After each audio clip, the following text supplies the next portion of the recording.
Olá pessoal, tudo bem? Sejam muito bem-vindos e estou eu aqui mais uma vez com este livro aqui que resolvi indicar para vocês porque creio ser muito importante para que entendamos o cenário da arte atualmente. Siga meus bons!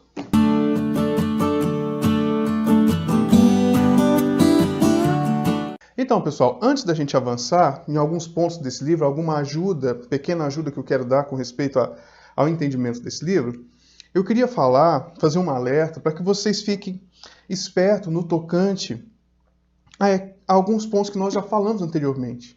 Nós falamos um pouco sobre o hegelianismo, falamos um pouco sobre o kantismo, né?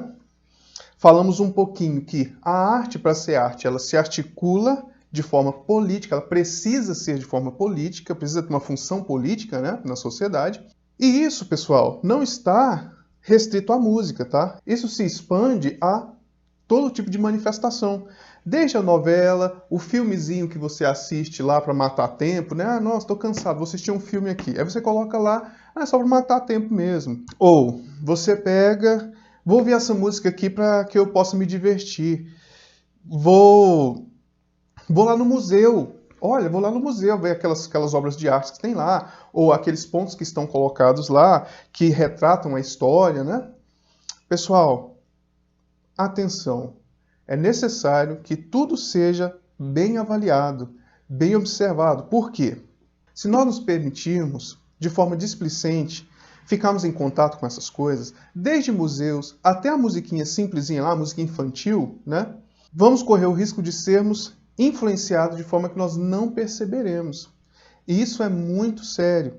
Isso vai desde modificar o nosso comportamento, como diz o nosso amigo aqui, modificando a nossa inteligência, modificando de forma geral a sociedade.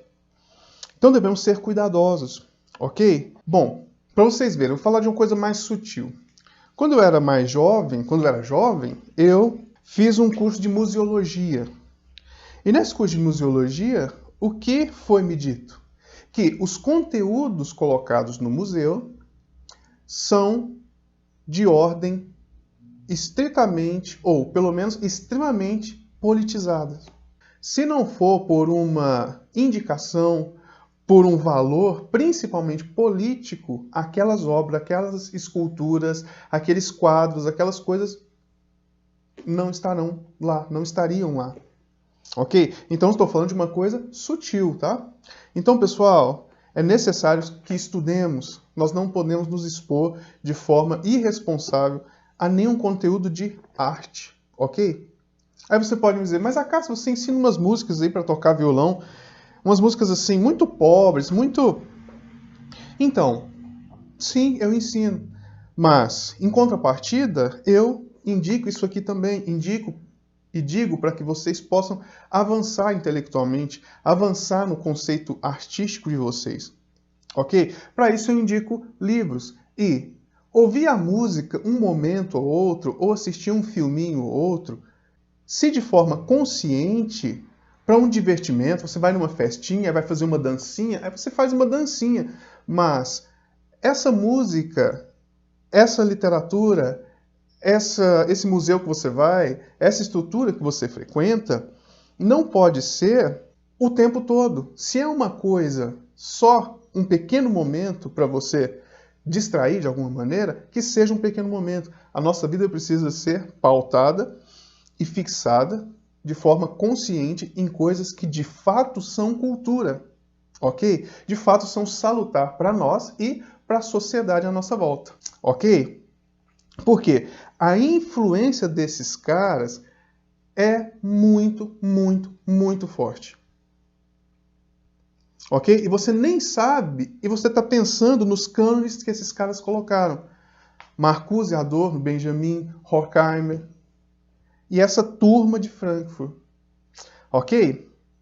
Voltando para o livro agora, então. Eu disse no outro vídeo que, como está escrito aqui, ensaio crítico sobre a escola neo-hegeliana de Frankfurt, e busquei explicar de forma sumária o que é essa escola neo-hegeliana, ou seja, destruição construtora, não é isso?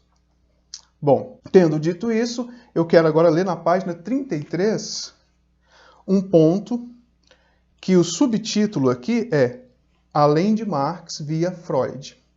Então aqui ele vai mostrar como Freud concebe a civilização e o que dentro dessa civilização deve ser destruído para que nasça uma outra coisa. Ok? Então vamos lá. De acordo com Freud, a civilização começa com a inibição sistemática de dois instintos primários. A civilização começa assim, tá, gente? A inibição da sexualidade possibilita a organização durável do grupo social. Então, a primeira coisa que é cortada para que exista civilização, segundo Freud, é o impulso sexual desenfreado. Ok?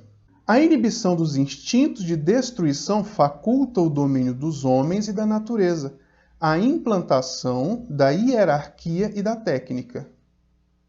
Assim, a sociedade se fundamenta na contenção simultânea de dois grandes impulsos, o de vida, que aqui se identifica com a sexualidade, tá? E o de morte, que se identifica com a guerra, com a luta, de Eros e Thanatos. Bom, então, segundo Freud, a civilização começa com a vetação de dois impulsos, a sexualidade e a guerra, a luta. Bom, se isso compõe a sociedade atual, significa que deve ser destruído. Ficou claro? Deixa eu falar um pouquinho sobre Freud. Você conhece Freud? Um livro que vai ser bastante esclarecedor, para que você conheça um pouquinho do pensamento dele, é o livro Moisés e as Religiões Monoteístas, onde ele vai contar uma história que é a seguinte. Em um povo primitivo, o convívio era absolutamente patriarcal. De forma que os pais, ao terem seus filhos, se fossem meninas, ficava para si. Se fossem meninos, eles expulsavam ou matavam os filhos para que não houvesse concorrência. Então, só um detalhe, uma aspasinha aqui. Quando você falar de sociedade patriarcal, pode ligar isso aí, tá? Talvez você veja textos bonitos, mas essa palavra está muito associada a essa conceituação freudiana. Tá. Aí o que acontece? Teve um momento em que esses filhos que queriam possuir suas irmãs e sua mãe vão lá e matam esse pai. E aí eles se aproximam e ficam com a mãe e as suas irmãs para si. Mas eles não só matam o pai, eles matam o pai e comem a sua carne, porque aquilo daria a força para eles, tá? Então, o que acontece?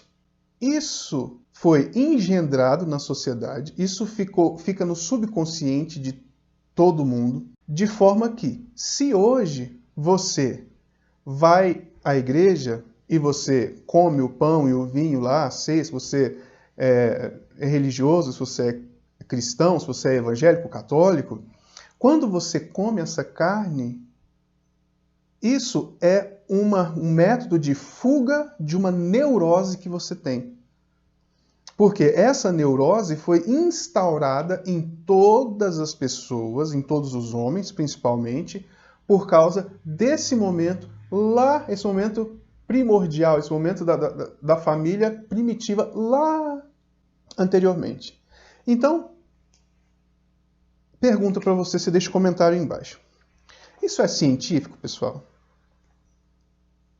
Isso está no livro Moisés e as Religiões Monoteístas. Pode começar a ler, você vai lendo. São muitas páginas para dar conta dessa história que eu contei de forma muito sucinta. Então, pessoal, essa é a natureza das avaliações psicanalíticas de Freud, ok? Então, muito cuidado, tá? Observe as coisas, observe o que você está fazendo, tá? Leia os livros, leia o que eu estou dizendo aqui. Tem alguns livros aqui que são importantes para que você entenda um pouco mais de arte. Esse aqui eu coloquei novo, né? Olha, Inteligência e Realidade. Você quer se livrar bastante do Cogito ergo sum, penso logo existo. Você quer se livrar bastante da estrutura kantiana, da estrutura hegeliana. Esse livro aqui, de Xavier Zubiri, é fantástico. Ok? É um livro de filosofia de novo, é um livro um pouco complicado, mas vale muito a pena. Se você gastar 2 anos para ler esse livro aqui, vale a pena demais. Vale muito a pena, tá? Tá, então, segundo Freud, esse senhor que disse essa coisa toda que eu acabei de contar para vocês, essa história, tá? Isso faz parte do método psicanalítico dele, diz isso aqui: a sociedade foi privada da sexualidade e da força de guerra, de luta, de morte, de matar. Logo, a sociedade por inteira é o quê? O quê? Neurótica. O que você acha disso? Deixe nos comentários embaixo, ok? Então, para Marcuse, a teoria de Marx precisa ser complementada pela de Freud. Ok? Tá, e o que a arte tem a ver com isso? A arte, então, tem a função de liberar as forças destruidoras desse modelo de vida para liberar uma sexualidade não dirigida. Uma sexualidade que expande-se para todos os lados. E sobre a violência? Vocês já perceberam que as músicas, o teatro, os filmes são violentos, grossos? Já perceberam que as coisas caminham cada vez mais para isso? Anteriormente, a violência era mínima. A violência se tornou um pouco maior. E agora a violência ela é destruidora. É arrancar braço, arrancar perna, é vísceras para todo lado, é sangue, é vômito. Por que isso? Isso é parte de um processo de dessensibilização no tocante à morte, à guerra, à luta. Ok? Então, nada disso, pessoal, é assim, nossa, como que a sociedade está caminhando desse jeito? Nossa, as crianças anteriormente eram assim, agora nossa, tá tão difícil, é tão difícil ter filho hoje. Você fala assim, você sabe quem criou isso? Shulamit Firestone e a turma dela. Se você ler o livro, você vai ver, lá em 1940, 1930, isso foi construído. Sabe, pessoal, literatura, cuidado com o que você lê. Ok? Pessoal, então, dando continuidade aqui, ainda na página 33, a ambição de Marcuse é rastrear uma evolução paralela no terreno da cultura, e especificamente da filosofia. Ele se propõe demonstrar como as aspirações de liberdade e de satisfação embutidas na tradição ideológica do Ocidente se perderam com a implantação da sociedade de massa. Observe isso. Mas a sociedade de massa não reprime as aspirações por meio da coerção externa, da violência física. Ela as recalca através de uma dissimulada e sofisticada regulamentação das próprias atividades da mente, numa espécie de brainwashing, que é lavagem cerebral, em escala coletiva. O procedimento repressivo da sociedade tecnológica é eminentemente psicológico. A sua polícia consiste em colocar a interiorização a serviço de finalidades repressivas. Bom, então, para esses caras aqui, a sociedade que a gente vive atualmente, ela é uma sociedade repressiva. E ela nos reprime no tocante àquelas duas coisas anteriores freudianas que nós acabamos de dizer, que são sexualidade e luta, morte, nos reprime não de forma física externa, mas de forma interna. Inculca na gente essas coisas. E a gente fica preso em nome de uma sociedade, gerando em nós neuroses e engendrando dentro da própria estrutura a infelicidade em nós. Então você não sabe, mas você é um infeliz. E está dentro da própria estrutura da sociedade a destruição dela mesma, segundo esses caras aqui. E eles querem destruir isso para que daí surja uma nova civilização, uma nova sociedade. Complicado, né? Mas é isso que eles querem. Na página 35 está escrito assim: de maneira simétrica, os agentes da repressão extra não são necessariamente indivíduos conscientes da sua ação coatora. São tendências sociais, muitas vezes inconscientemente encarnadas pelos indivíduos. Aqui, pessoal, está a explicação, nesses textos que nós vimos até agora, nós já entendemos por que Exemplo, se uma mulher, utilizando da sua liberdade feminina, quer ficar em casa e cuidar do esposo e dos filhos, essa mulher é atacada pelo movimento feminista. Por quê? Porque ela está presa, ela está reprimida dentro de um sistema patriarcal, um sistema cheio de neuroses, um sistema pervertido. Se a mulher é parecido com a Jojo Todinho, por exemplo, fala que quer ficar com muitos homens, que quer apanhar na cara, e é desse jeito que ela gosta, essa mulher sempre será aplaudida pelos movimentos que estão amparados por esses caras aqui, por a estrutura desses caras. Por quê? Essa mulher está rompendo, ela está quebrando com a sociedade atual. Enquanto a outra, que utiliza da sua liberdade, está perpetuando uma civilização doente. Entendeu a mentalidade? Então, pessoal, muito cuidado com o que vocês ouvem, com o que vocês fomentam. Sabe por quê? Você ouve a musiquinha e você fomenta aquilo para que chegue a outras pessoas. Aquilo, você dá o dinheiro seu para contribuir com essas coisas. Entendeu? Então, sejamos cuidadosos com respeito a isso. Corroborando isso que eu acabei de dizer, vou ler mais um texto aqui, na página 41.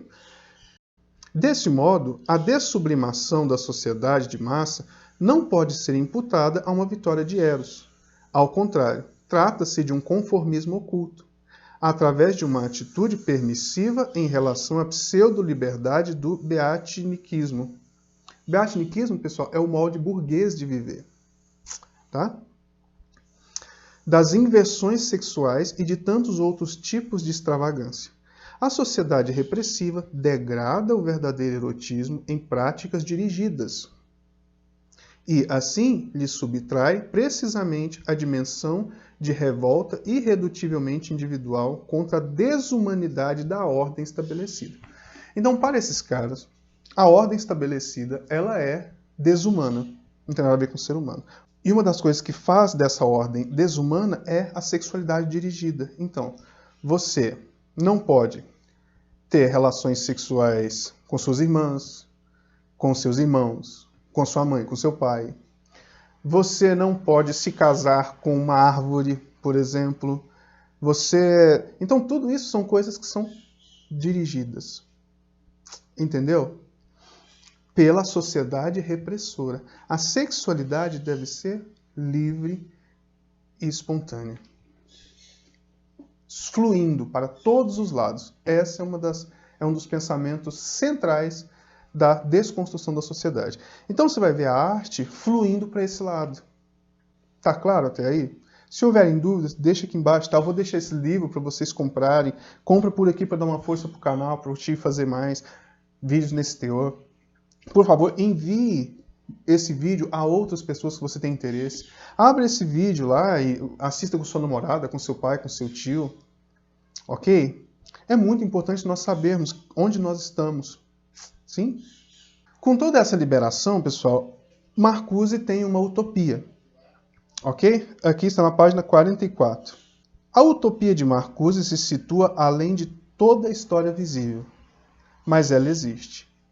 É, naturalmente, a sociedade sem repressão. Então, a verdadeira arte é sem repressão, a sua sexualidade é sem repressão, o seu trabalho é sem repressão, é lúdico, é brincando. Entende isso aí? Destruindo tudo isso aqui, como eles propõem, você terá uma sociedade aberta, livre, feliz, uma sociedade lúdica. O que vocês acham disso? Deixe um comentário aí embaixo, por favor.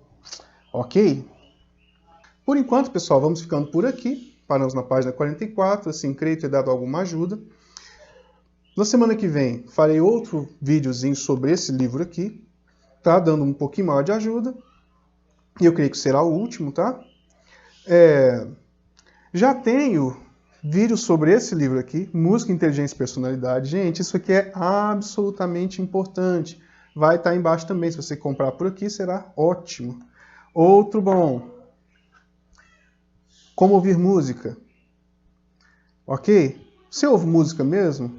Pessoal, existem critérios objetivos para se entender se uma coisa é boa, ok? Exemplo, esse celular aqui, ele é bom ou é ruim?